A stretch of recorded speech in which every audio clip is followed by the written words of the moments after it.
नेताजी, नई पार्टी का गठन किया है, किस तरीके से आपकी पार्टी काम करेगी?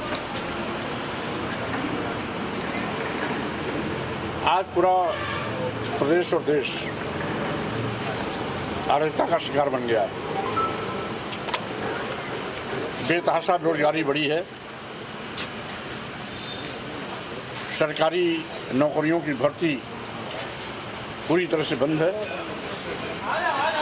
महंगाई आसमान पर है।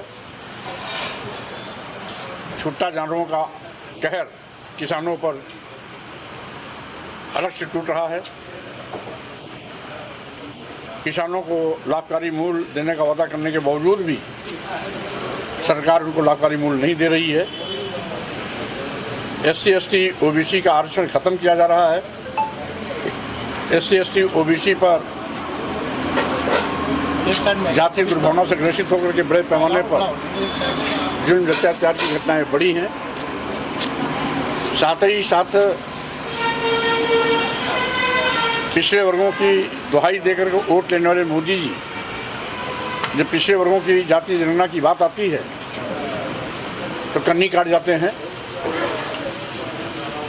माननीय प्रधानमंत्री जी जहां एक और देश बेच रहे हैं, देश सभी बंदरगाह, एयरपोर्ट, एयर इंडिया, सभी रेलवे स्टेशन, कई दर्जन ट्रेनें और LIC जैसी बड़ी संस्था बेच रहे हैं, निजी हाथों में सौंप रहे हैं, वहीं पर मुख्यमंत्री की असफलता का जीता जागता नमूना उत्तर प्रदेश में 27,000 प्राथमिक विद्यालय बंद हुए हैं शिक्षकों के भाव में। तो इनके जो सारे काले कारनामे हैं, काली करतूतें हैं, सभी मुद्दों पर फेल हैं, उसके खिलाफ संविधान समान जनहित हुंकार यात्रा पूरे प्रदेश में निकली हुई है और जनता को सावधान करेगी। साथ ही साथ भाजपा जो वादा खिलाफी कर रही है, जनता के साथ धोखा दे रही है, उसको सरकार में रहने का कोई नैतिक अधिकार नहीं है।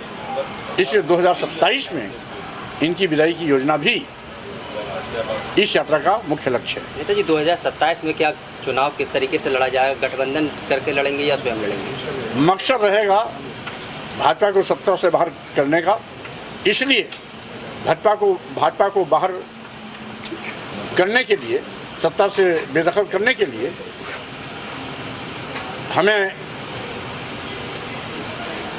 किसी भी तरीके से, किसी से भी लाइक माइंडेड लोगों से हाथ मिलाना पड़ेगा, तो उसमें हिचक नहीं होगी। राणा सांगा को लेकर विवाद चल रहा है। करणी सेना ने सपा सांसद को 5 बजे तक का टाइम दिया है कि माफ़ी मांग लो, अन्यथा बड़ा आंदोलन होगा। इस पर क्या कहेंगे? देखिए, ये सब कुछ सरकार की साजिश में हो रहा है, क्योंकि करणी सेना ने जिस दिन आगरा रामजी लाल सुमन सांसद जी के यहाँ हमला किया था, मुख्यमंत्री जी वहाँ मौजूद थे और मुख्यमंत्री की मौजूदगी में हमला, जहाँ एक ओर मुख्यमंत्री के कानून व्यवस्था की चुनौती है, वहीं दूसरी ओर ये हमला जानबूझ करके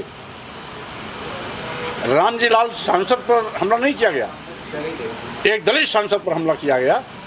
अगर रामजी लाल सुमन ब्राह्मण होते, क्षत्रिय होते, तो करणी सेना की हिम्मत नहीं पड़ती उनके यहाँ झांकने तक की। बवाल करना तो बहुत दूर की बात है।